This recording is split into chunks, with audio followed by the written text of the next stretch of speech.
So your orchid's still not flowering, and it's not quite matching up with any of the other characteristics that we've shown in previous ID videos, and we're still wondering what could it be, how can I get this to flower? Well, let's now take a look at the Oncidiums. At least if we can recognize it might be part of that alliance, then perhaps we'll have a better chance of getting it to flower. So let's jump in head first and try and avoid the brick walls. And welcome to the Nature Company.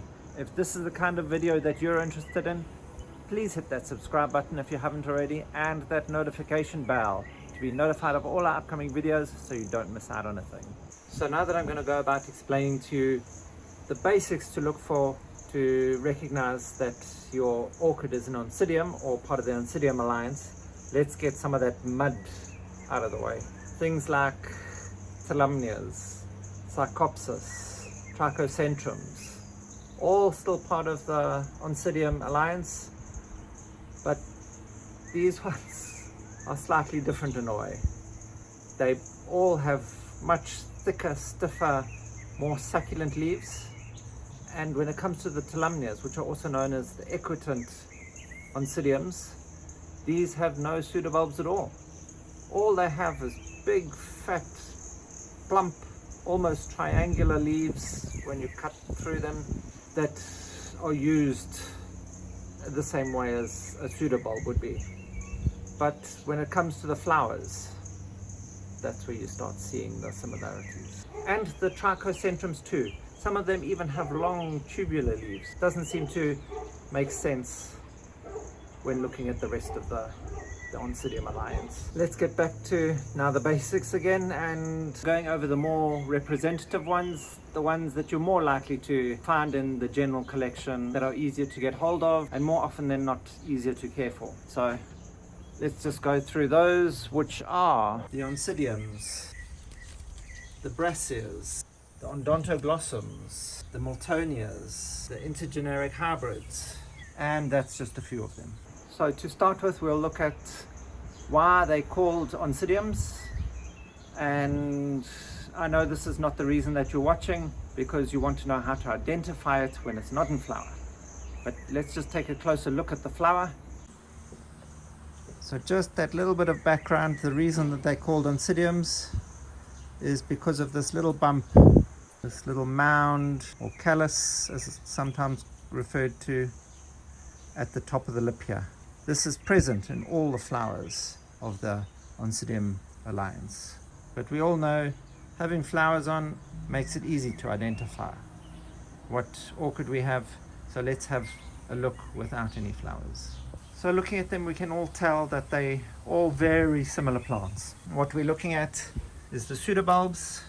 They're nice, plain, almost shiny green. There's no segmentation in them like what we find in Cattleyas, and I suppose you could say they a teardrop shape. And we notice the leaves come off the top of the pseudobulb, and these leaves that form sheaths around the base of the pseudobulbs. But these are often lost, so you'll often find between 1 and 3 leaves coming off the top of the pseudobulbs. Also, we'll notice the leaves are quite strappy, they're thin, they're flexible, tend to be attached directly to the pseudobulb without there being a stalk. If we look at the roots, they're fine and hair-like and come off the base of the new growths. Often the new growths do not have their pseudobulbs to start off with. They just look like leaf sheaths coming up, and then as the pseudobulb forms, generally at this lower part, having these 2 leaves out the base and then your leaves off the top.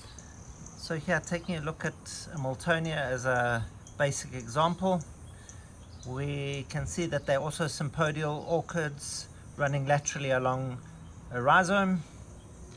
Here we notice that the rhizomes are also quite hard, almost woody in a way, and the pseudobulbs then come off directly off that rhizome, and there we see the little eyes of the new growths coming. Also here we see the leaf sheaths, these ones that were formed in the process, and then these generally will die off before the top leaves do. And we notice the flower spike generally comes off from the bottom of the pseudobulb. We also notice that the distance between the pseudobulbs is actually quite small. And then in all of these we'll notice how tightly bunched these pseudobulbs are. So the rhizome doesn't have long runners before the next one. They're all just bunched up closely, and then the pseudobulbs plump out and fill up the space.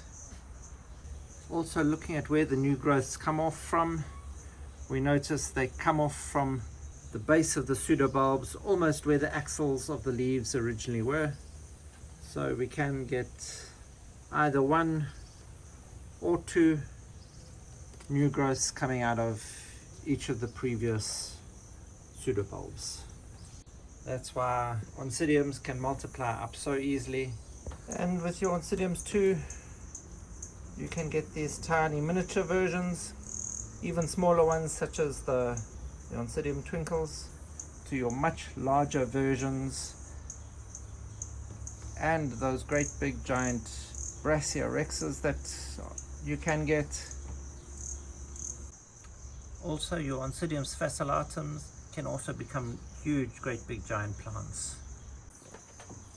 So generally when you see this type of growth form with these smooth, beautiful pseudobulbs, these soft strap-like leaves, and no segmentation in the pseudobulbs, you can be pretty sure you're looking at an Oncidium or part of the Oncidium alliance.